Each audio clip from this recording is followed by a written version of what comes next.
ce qu'il a créé et qui pousse à côté de mes yeux, je peux me laisser émerveiller avec ce que Dieu a fait. C'est juste quelques feuilles, c'est tout simple. Vous avez passé devant je ne sais pas combien de feuilles comme ça ce matin en venant ici. Et puis même en les regardant, elles sont toutes différentes. On voit les premières couleurs d'automne qui sont là. Si je les retourne, je vois des nervures, une finesse, une précision, c'est incroyable. Et si je me souvenais de mes cours de biologie du collège, je pourrais vous expliquer la photosynthèse, comment ça absorbe le carbone et encore plus, puis on se dit, mais c'est incroyable, tout ce que Dieu a créé.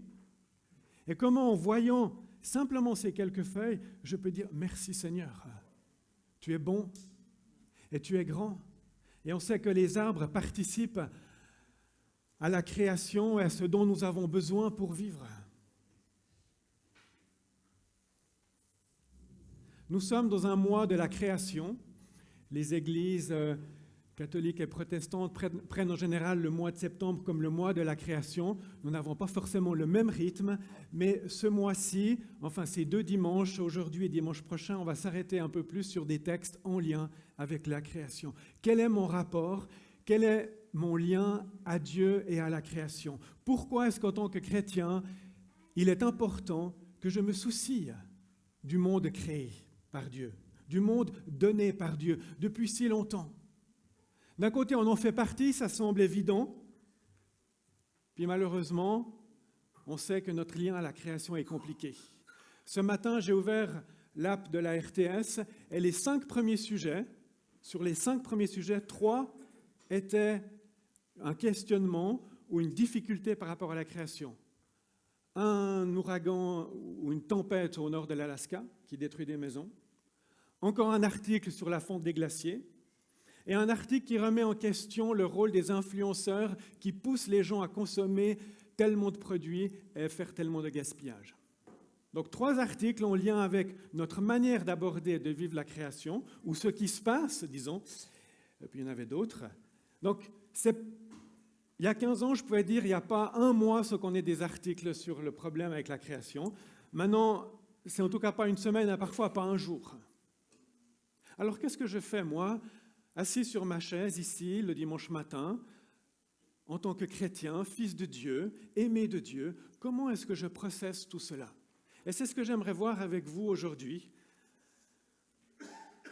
Prendre quelques points qui nous aident à réfléchir pour ne pas sombrer dans la culpabilité, mais pour être chrétien dans ce monde, fils de Dieu, et se soucier de la création en tant que chrétien et pas simplement en tant que personne qui est sensible à tout ce qui se passe et de voir un certain nombre de dégâts. C'est bien d'être sensible et j'espère qu'on l'est tous de plus en plus, mais en même temps, en tant que chrétien, je crois que nous avons un rôle important à jouer parce que l'Évangile est pour le salut de la création aussi. Peter Harris, qui est le fondateur d'Arocha, qui a déjà eu l'occasion d'être ici quelquefois, dans un de ses articles, il dit ceci. L'Évangile se préoccupe de la restauration de 3 domaines au niveau des relations. Donc, principalement, l'Évangile apporte la paix entre les personnes et leur Dieu au travers de Jésus-Christ, qui est notre Rédempteur, notre Sauveur. Deuxièmement, l'Évangile restaure, rétablit les relations entre les personnes par Christ, qui brise les murs d'incompréhension et d'hostilité entre nous. Et finalement, l'Évangile rend possible une relation renouvelée entre les personnes et la création de Dieu. Et ces 3 choses sont importantes. La relation entre Dieu et nous sommes sauvés par Christ. La relation entre nous, afin que nous ne soyons pas cachés derrière des murs, mais en communion les uns avec les autres. Et la relation avec la création. Alors souvent, on parle des 2 premiers et un peu moins du 3e. Et aujourd'hui, je vais me focaliser sur le 3e, ce lien à la création, et comment, par l'Évangile, Dieu le restaure. Et il y a une attente que la création soit de nouveau dans un état paradisiaque. Et en me focalisant là-dessus aujourd'hui, je n'oublie pas les 2 premiers, évidemment.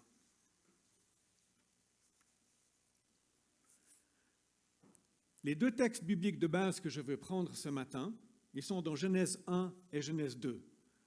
un verset dans le premier récit de la création, un deuxième verset dans le deuxième récit de la création. Écoutez bien, ils seront affichés plus tard, mais écoutez maintenant. Genèse 1, 28 dit ceci. Dieu les bénit en disant, « Soyez féconds, multipliez-vous, remplissez la terre, rendez-vous-en maîtres, et dominez les poissons des mers, les oiseaux du ciel, et tous les reptiles et les insectes. » Dieu les bénit, donc il bénit l'homme et la femme qu'il vient de créer. Et il dit au verset 31, juste après, « Dieu considéra tout ce qu'il avait créé et trouva cela très bon. » Oui, les premiers versets, c'est bon, et puis dans le verset 31, c'est très bon. Dans le deuxième récit de la création, Genèse 2,15, il est écrit ceci, « L'Éternel prit l'homme et l'établit dans le jardin d'Éden pour le cultiver et le garder. » Et on va prendre ces deux textes à un moment donné et voir comment ils nous donnent un rapport équilibré par rapport à la création. Alors pour comprendre notre lien à la création, j'aimerais poser simplement 6 bases bibliques ou théologiques. Et la première, elle coule de source, mais c'est important de le dire, Dieu aime toute la création. Dieu aime toute la création. Vous lisez Genèse 1, Dieu a tout créé. Et à chaque journée, il dit, c'est bon. C'est une évidence dans le texte de Genèse 1, mais dans bien d'autres textes de la Bible. Et Jésus lui-même fera plein de références à la création alors qu'il enseigne ou qu'il parle avec ses disciples. Dieu aime toute la création et il la déclare bonne.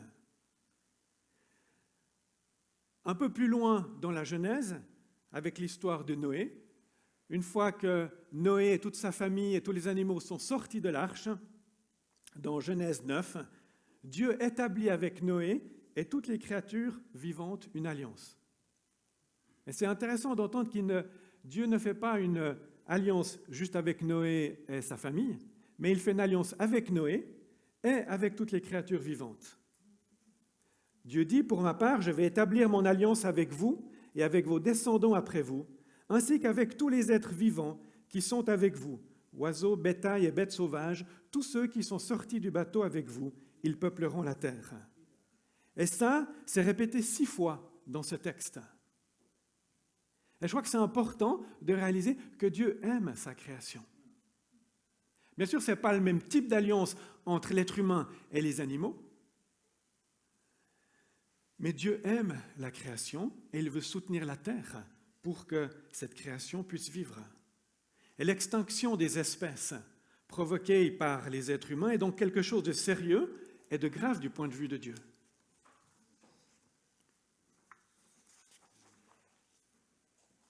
Dieu lui-même, dans sa création, Dieu lui-même s'est incarné dans sa création par Jésus-Christ. Et ça, c'est aussi important.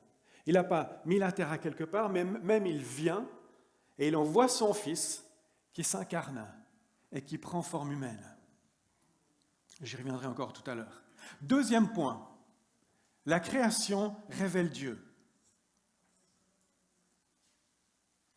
Est-ce que j'ai besoin de dire beaucoup plus que cette image, si vous la regardez attentivement? Ce martin pêcheur extraordinaire, vous voyez ces belles couleurs, il y a toute une fragilité et en même temps quelque chose d'extraordinaire qui se passe avec cet oiseau lorsqu'il plonge pour attraper des poissons. Il est important de souligner que la création révèle Dieu. Nous n'adorons jamais la création, mais elle dirige notre regard vers Dieu. Et ça, c'est très différent. Plein de textes dans la Bible parlent ou nous entraînent à la louange et à l'adoration. Si je lis le psaume 96 au verset 11, il est dit « Que le ciel soit en joie, que la terre exulte, que les mers retentissent et tout ce qui l'habite. Que la campagne et tout ce qui s'y trouve exulte d'allégresse. » Parfois, la campagne fait autant de bruit, autant de louange que ce que nous avons fait ce matin. Que dans les bois, les arbres poussent des cris de joie devant l'Éternel, car il vient. Est-ce que vous avez déjà entendu les arbres pousser des cris de joie?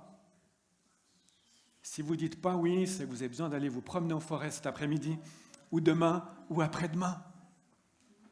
Et lorsqu'on est à l'écoute, on voit, on ressent, on entend. Et c'était la manière du psalmiste de décrire son admiration de la création et la louange qui revient à Dieu.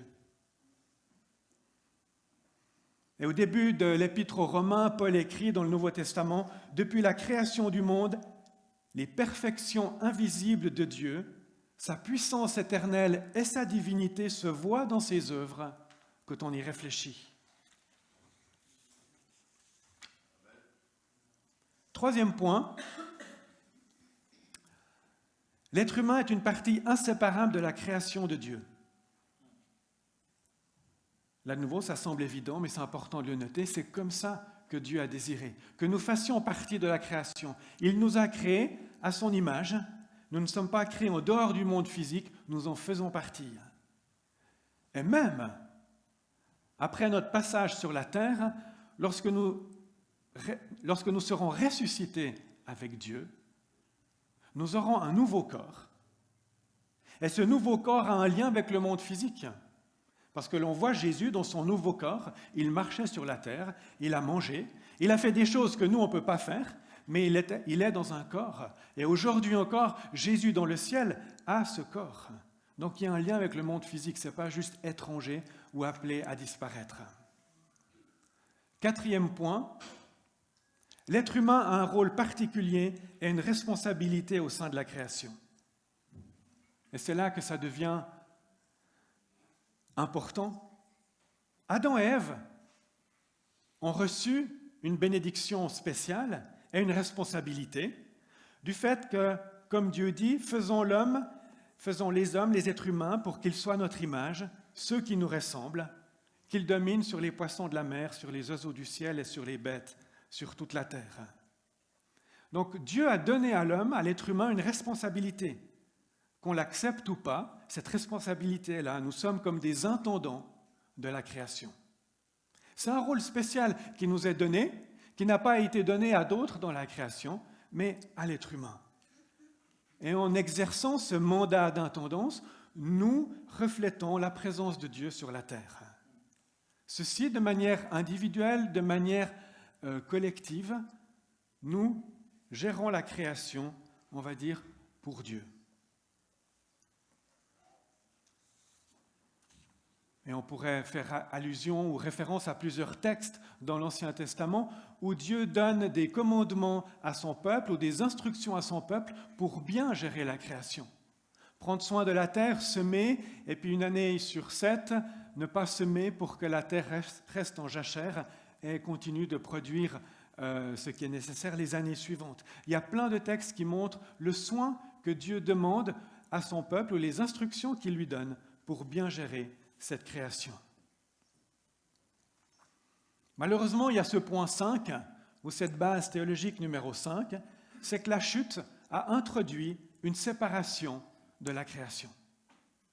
Et au moment où le péché entre sur la terre, en l'homme, eh bien on voit que Dieu met une malédiction sur le serpent, met une malédiction par rapport à l'homme et à la femme sur leur manière d'être en relation les uns avec les autres. Et il y a une malédiction sur la terre où il est dit que l'homme devra cultiver la terre et que ça sera très difficile. Enfin, il y aura en tout cas un aspect qui est difficile. Et on voit qu'il y a comme une séparation aussi là qui est donnée malheureusement entre l'homme et la création. Et les êtres humains se sont trouvés à ce moment-là, par cet épisode de Genèse 3, séparés ou aliénés de Dieu, mais aussi des uns des autres et du reste de la création. Et les dégâts que ces relations brisées ont amenés à la vie humaine et au monde naturel sont énormes. Et je crois que là, je n'ai pas besoin de donner trop d'exemples, on en connaît assez. Mais heureusement, il y a encore une autre base théologique, la 6e, c'est que le plan de salut de Dieu inclut la restauration de la création. Le plan de salut de Dieu est pour nous tous, pour que nous soyons sauvés par Jésus-Christ, et pour que nos relations soient restaurées, et aussi pour que la création soit restaurée. Et notamment, il y a ce texte important de Romains 8 qui dit que la création a été soumise au pouvoir de la fragilité, ça fait référence à la chute, cela ne s'est pas produit de son gré, mais à cause de celui qui l'y a soumise. Il lui a toutefois donné une espérance, c'est que la création elle-même sera délivrée de la puissance de corruption qui l'a servie, pour accéder à la liberté que les enfants de Dieu connaîtront dans la gloire. Alors, un texte peut-être un peu compliqué, mais ce qui signifie que Dieu a une espérance ou donne une espérance à la création, et que comme nous tous serons réunis en Christ, ressuscités en Christ, la création aussi sera libérée des conséquences du péché et pourra à nouveau être paradisiaque, si on veut bien.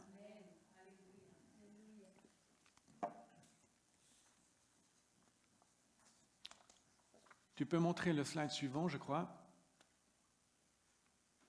Donc, il y a ces 6 bases théologiques qui nous aident à comprendre notre lien à la création ou l'intention de Dieu pour chacun d'entre nous, pour chaque génération.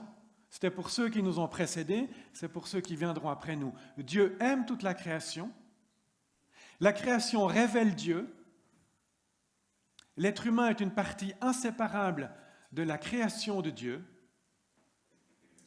L'être humain a reçu un rôle particulier et une responsabilité. La chute a introduit une séparation de la création et le plan de salut de Dieu inclut la restauration de la création. Ou pour le résumer autrement, je pourrais dire ainsi, Dieu aime la création et s'en sert pour se révéler.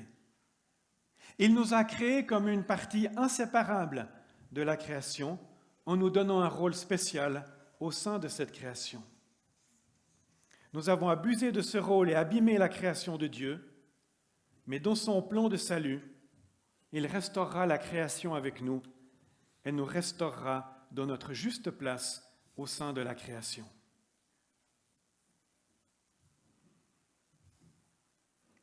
Alors maintenant, revenons à ces 2 textes de la Genèse. C'est le slide suivant, s'il te plaît. L'être humain, l'homme et la femme ont été appelés à cette place particulière. Et ils ont reçu ce mandat ou cette tâche de modeler la nature du Créateur. Et Genèse 1,28 dit donc ceci. Dieu les bénit en disant « Soyez féconds, multipliez-vous, remplissez la terre, rendez-vous-en maîtres, et dominez les poissons des mers, les oiseaux du ciel et tous les reptiles et les insectes. »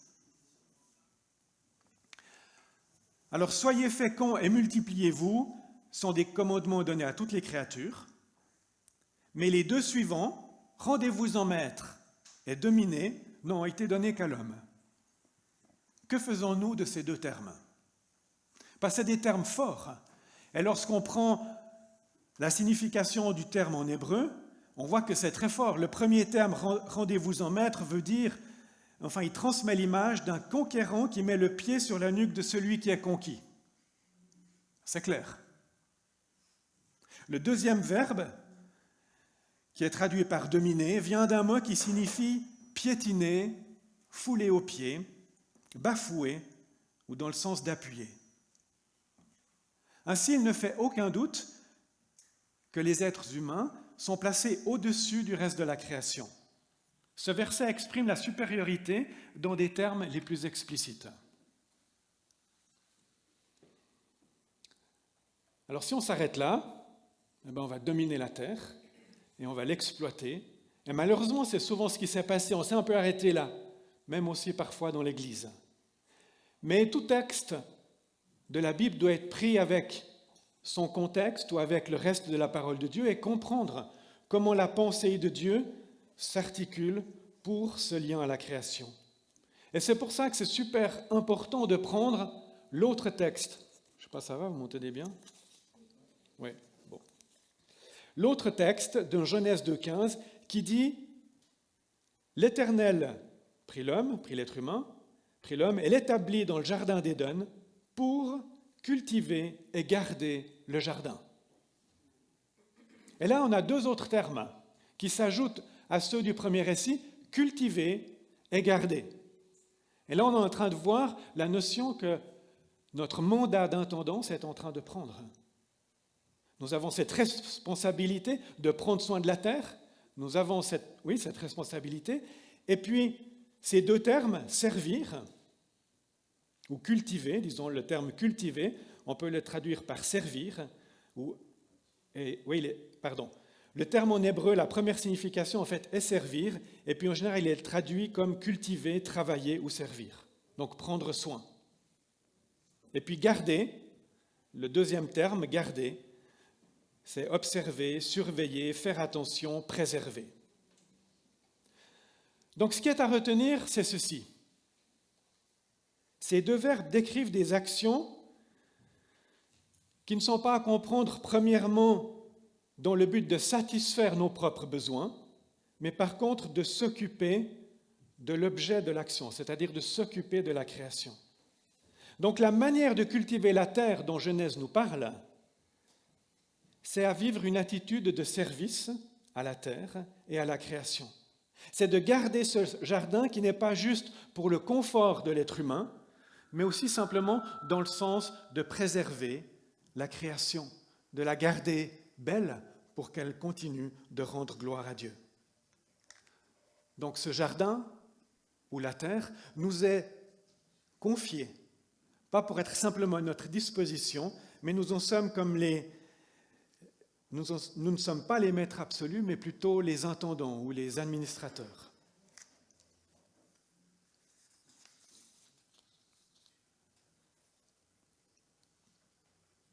Donc en prenant ensemble ces deux textes, nous pouvons dire que l'être humain a reçu la capacité et la responsabilité de Dieu de gérer la création et de le faire dans un esprit de service et de préservation envers les animaux, les arbres, envers toute la terre. Il n'y a aucun doute que l'être humain a été placé en tant que maître sur la création, en tant qu'intendant, mais c'est le concept de maîtrise ou d'intendance qui doit être clarifié, ce que le texte de Genèse 2 fait pour nous.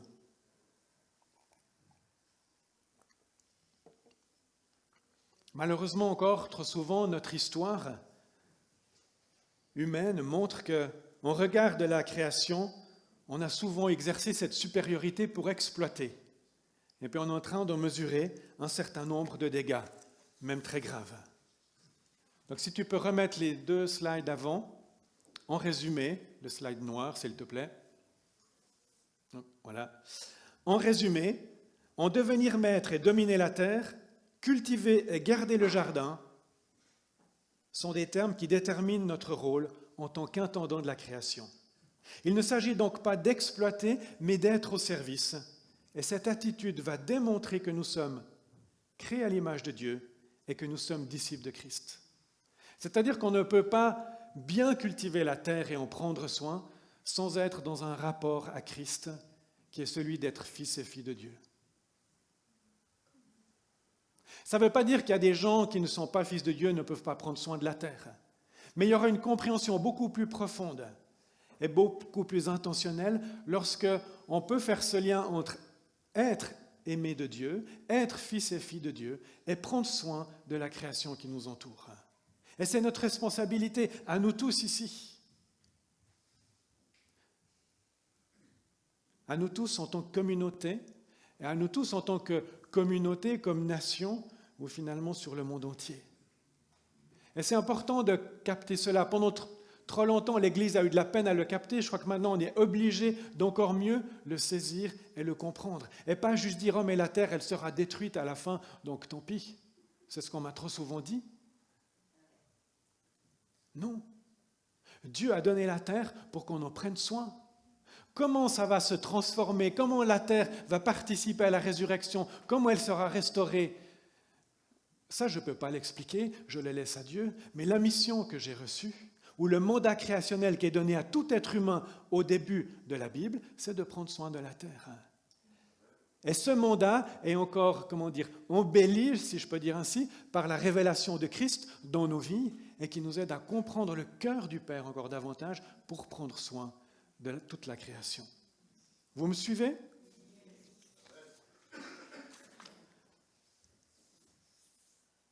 Quelques mots encore, je ne vais pas être très long, tu peux aller plus loin s'il te plaît. Que pouvons-nous faire ou comment réagir ou comment agir? Alors bien sûr, il y a 1 million de conseils et d'exemples que je pourrais donner, que vous avez déjà lus, entendus et réentendus. Prenons à cœur, là, dans les sphères qui sont en notre pouvoir, de pouvoir agir pour le bien de la création. Sur ce premier slide, j'ai mis la foi nous engage dans le chemin de l'intendance de la terre en faveur de la création. Je ne peux pas être chrétien et ne pas prendre soin de la terre, c'est ça que ça veut dire. Alors voilà, une fois que ça c'est dit, on réalise que ça pose plein de questions sur notre quotidien, sur notre manière d'appréhender le monde. Et puis on réalise de toute façon, il y a plein de situations dans lesquelles on a de la peine à prendre soin de la terre. Mais demandons à Dieu sa grâce pour poursuivre et rechercher sa pensée. Et parfois, c'est même par rapport à des votations en Suisse. Comment est-ce qu'on vote en lien avec la nature?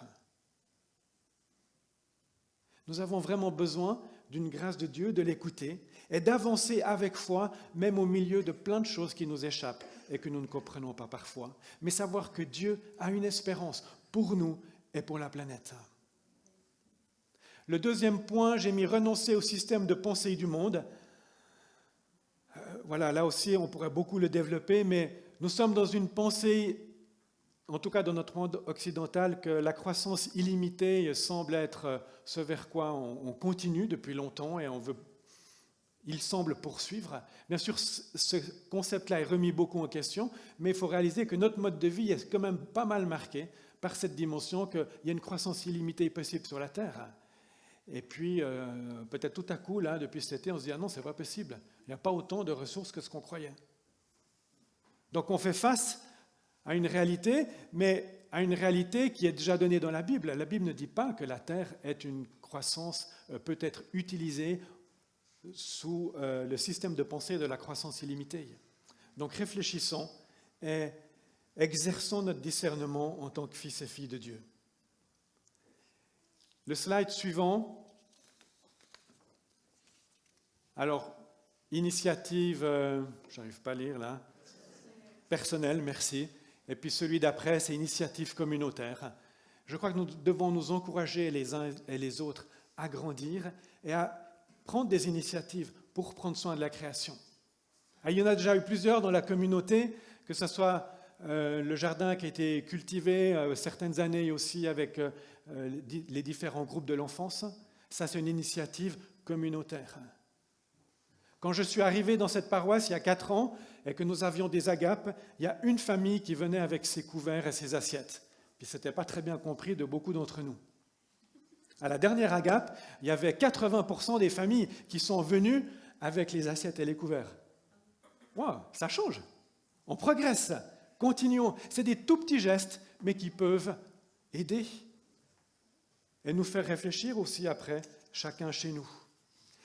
En tant qu'initiative communautaire, il y a ce groupe qui s'appelle Éco-Église, et merci à ce groupe d'exister et de nous stimuler aussi dans notre manière d'être en tant que chrétiens, et dans notre rapport à la création.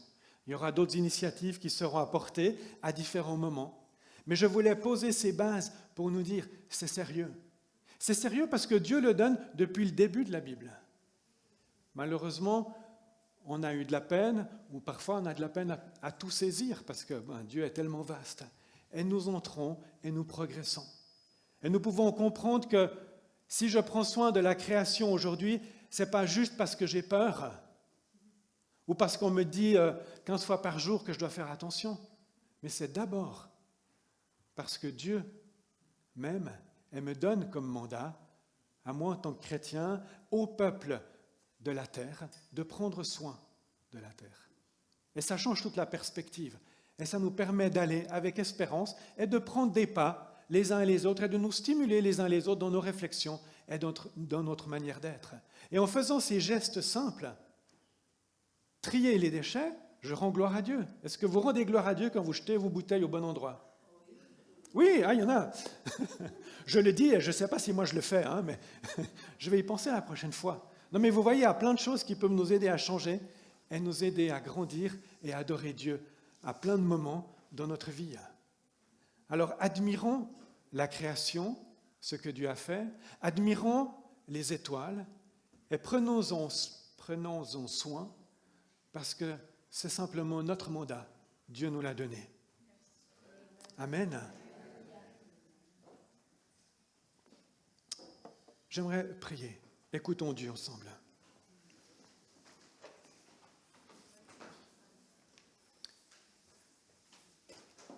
Seigneur notre Dieu, merci parce que tu es le Dieu de l'univers et tu as tout créé.